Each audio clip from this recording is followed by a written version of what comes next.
Hi friends, എല്ലാവർക്കും നമസ്കാരം. ഈ ലോൺലി റൂട്ട്സിലൂടെ നമ്മൾ ഒരുമിച്ച് കാണാറുണ്ട് ഒരുപാട് സ്ഥലങ്ങളും കാഴ്ചകളും. കഴിഞ്ഞ മാസം ഓട്ടം തുടങ്ങിയ സമയത്ത് ഞങ്ങളും എൻ്റെ അച്ഛനും കൂടി നാക്ക ഹെലോസ് ഗാർഡനിൽ ഹൈക്കിംഗ് ട്രെയിലിൽ നടത്തിയ ഹൈക്കിംഗ് ആണ് ഇന്നത്തെ വ്ളോഗ്. നിങ്ങൾക്ക് എല്ലാവർക്കും ഇത് ഇഷ്ടമാവുമെന്ന് കരുതുന്നു. അവസാനം വരെ കാണണേ. ഇഷ്ടമായാൽ ലൈക്ക് ചെയ്യാനും സബ്സ്ക്രൈബ് ചെയ്യാനും മറക്കരുതേ. അച്ഛൻ കൂടെ ഉണ്ട്. അച്ഛന്റെ ആദ്യത്തെ ഹൈക്കിംഗ് ആണ് ഇവിടുത്തെ.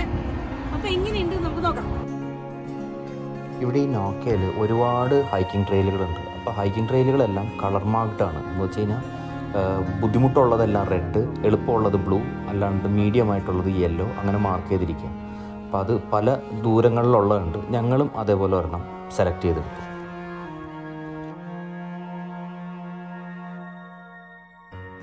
ഒരു കാര്യം പറയാതിരിക്കാൻ വയ്യ കേട്ടോ.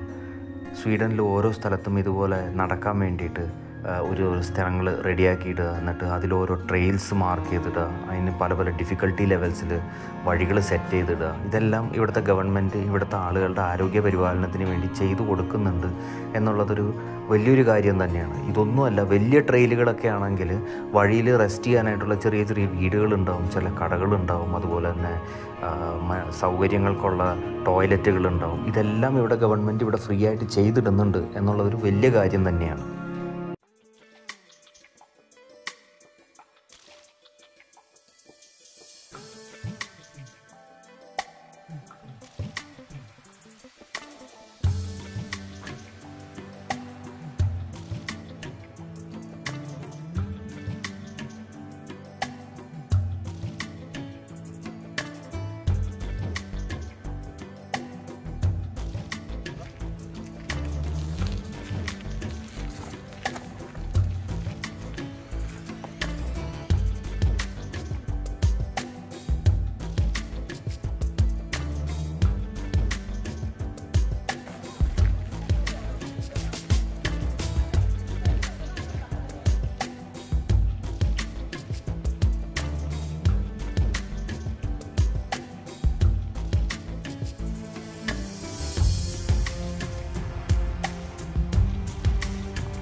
ഇതിപ്പോൾ ഇവിടെ ഒരുപാട് ട്രെയിൽ റൂട്ടുകളുണ്ട്.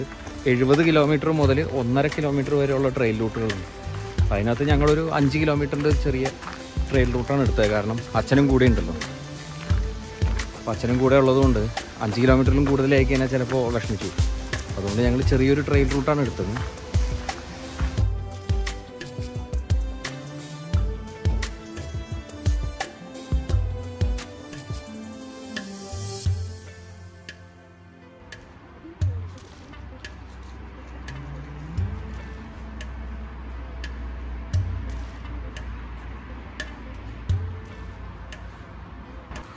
ഞങ്ങൾ ഇതിനു മുമ്പ് ഇതേപോലൊരു ചെറിയ ഹൈക്കിന് പോയത് ടെറസ്റ്റയിലാണ്. അത് ഏകദേശം 10-12 കിലോമീറ്റർ എങ്ങാനും ഉണ്ടായിരുന്നു. അതെ, അതിനെ അപേക്ഷിച്ചിട്ട് നോക്കുമ്പോൾ ഇത് കുറച്ചുകൂടെ സിമ്പിളാണ്. കാരണം അത് ശരിക്കും ഉൾക്കാട്ടിലേക്ക് പോകുന്നൊരു രീതിയിലായിരുന്നു.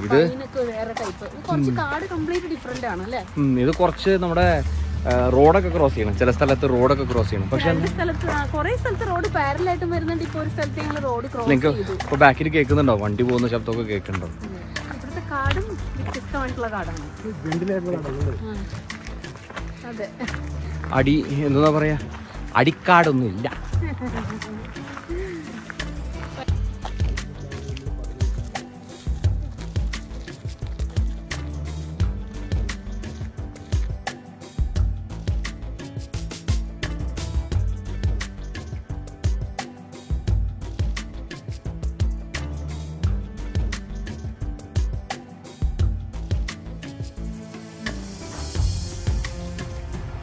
ശർക്കര ഉണ്ട. ഹൈക്കിങ്ങിന്റെ ഇടയിൽ ഒരു ചെറിയ സമാശ്വാസം. ശർക്കര അരിയുണ്ട ഒന്നുമില്ല, കൊഴുക്കട്ട പോലെ ഉണ്ടാക്കാൻ ഉദ്ദേശിച്ചത് എല്ലാം കൂടെ മിക്സ് ആക്കി ചെറുതായിട്ടൊന്ന് ഫ്ലോപ്പായ അതിനാണ്.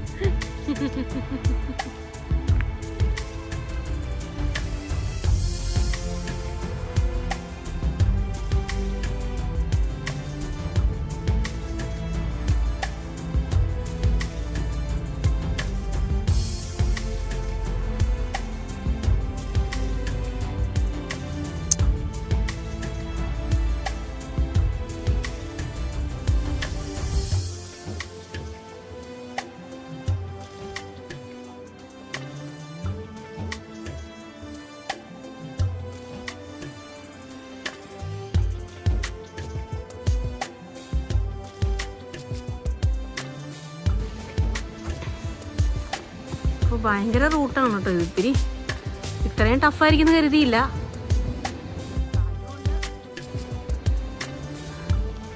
കണ്ട, ഇതൊരു പായലാ. രസോ.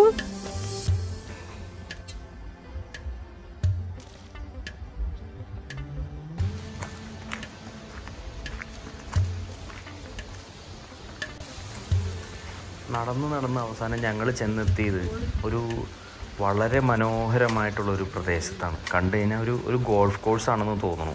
അവിടെയാണ് ഞങ്ങൾ ചെന്ന് പെട്ടത്.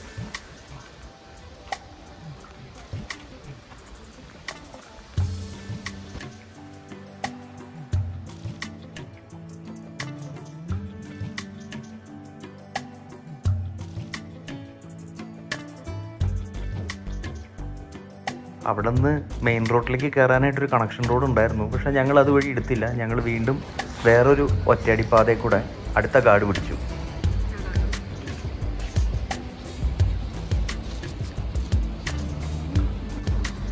സ്വീഡനിൽ ഓട്ടം സ്റ്റാർട്ട് ചെയ്തതിന്റെ സിഗ്നലുകളാണ് ഈ കിട്ടുന്നതൊക്കെ.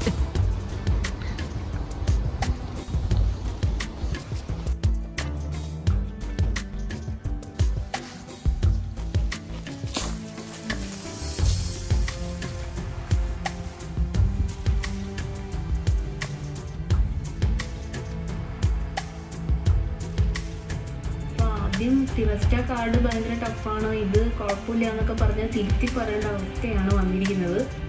കുറച്ച് പാടാണ് കേട്ടോ, കുറച്ചധികം പാറകൂട്ടങ്ങളൊക്കെ ഉണ്ടായിരുന്നു. ഒക്കെ ഇച്ചിരി അള്ളി പിടിച്ചൊക്കെ കയറി ഒരു ഇറങ്ങി ഇതാ അപ്പുറത്തെത്തും എന്ന് പ്രതീക്ഷിക്കുന്നു. ശിവയ്ക്ക് കോലാടിൻ്റെ സ്വഭാവം ആയതുകൊണ്ട് കയറി പോകാനായിട്ട് വലിയ ബുദ്ധിമുട്ടുണ്ടായില്ല. അവള് തപ്പിപ്പിടിച്ച് കയറി പോകും. ഞങ്ങളാണ് കഷ്ടപ്പെട്ടത്.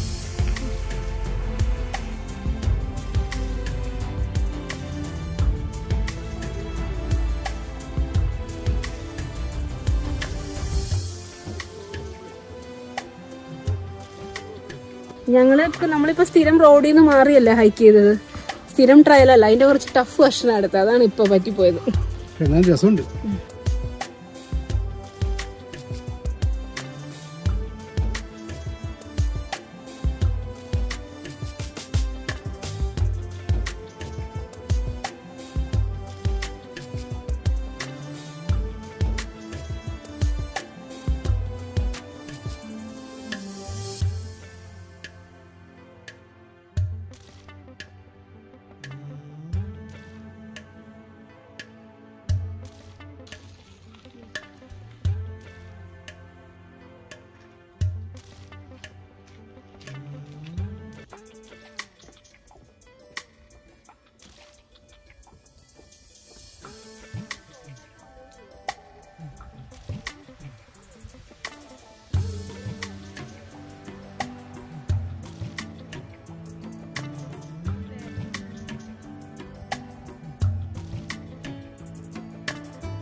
അങ്ങനെ ഞങ്ങളുടെ 5 കിലോമീറ്റർ ട്രക്കും കഴിഞ്ഞ് വിജയകരമായി തിരിച്ചെത്തിയേക്കാം.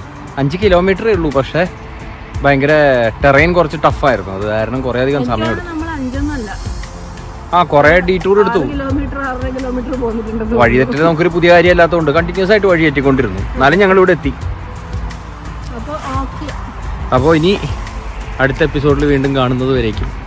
പക്ഷെ ഒരു കാര്യം, അപ്പോൾ കണ്ടുകൊണ്ടിരിക്കുന്നവർ സബ്സ്ക്രൈബ് ചെയ്യാത്തവരുണ്ടെങ്കിൽ സബ്സ്ക്രൈബ് ചെയ്യുക, ലൈക്ക് ചെയ്യുക, കമൻറ്റ് ചെയ്യുക.